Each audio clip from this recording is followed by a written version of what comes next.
পুলিশের চাকরিটা ছেড়ে এই জীবনে কি ভুলটাই না করলাম। ছোটোবেলায় যখন আমি ক্লাস 4-এ পড়তাম তখনই আমি পুলিশ। তার 2 বছর পর যখন আমি ক্লাস 6-এ উঠি তখন আমি আর্মি। আচ্ছা। বেশ কিছুদিন জবটা করলাম। জবটা করার পরে তারপরে আর ভালো লাগছে না।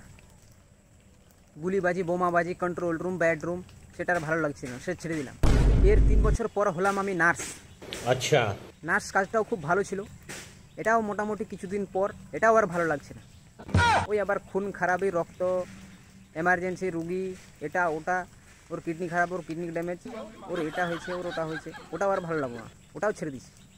তার কিছুদিন রেস্ট নেওয়ার পর ভাবলাম যে একটা সুখের চাকরি করতে হবে। অনেক কিছু ভাবাভাবি করার পর ভাবলাম যে একটা মাস্টারের চাকরি হচ্ছে সুখের চাকরি। তারপরে উচ্চ মাধ্যমিকের পর আমি বিএড করতে গেলাম। আচ্ছা। সেখানে আমার অনেক পুরনো বন্ধুর দেখা। তারপরে ভাই ফুল এনার্জি নিয়ে আমি বিএডটা কমপ্লিট করলাম, মানে এক কথায় বলা যেতে পারে স্টিং খেয়ে। এবার স্টিং খেয়ে যখন আমি বিএডটা কমপ্লিট করলাম, তারপরে যখন রেজাল্ট বেরোলো তো আমারই বন্ধু আবার ফার্স্ট হয়েছে। তো সেই বন্ধুরা আমি দেখা করতে গেলাম বাড়িতে। তো বাড়িতে গিয়ে দেখছি ভাই সে বন্ধু গরু চড়াচ্ছে। তো ফার্স্ট হয়ে যদি ছেলেটা গরু চড়ায় তো আমার কি অবস্থা হবে? ওই জন্য এই চাকরিটাও সুখের চাকরি না, এটাও পোষাবে না, আমাকে এটা অন্য কিছুই খুঁজতে হবে।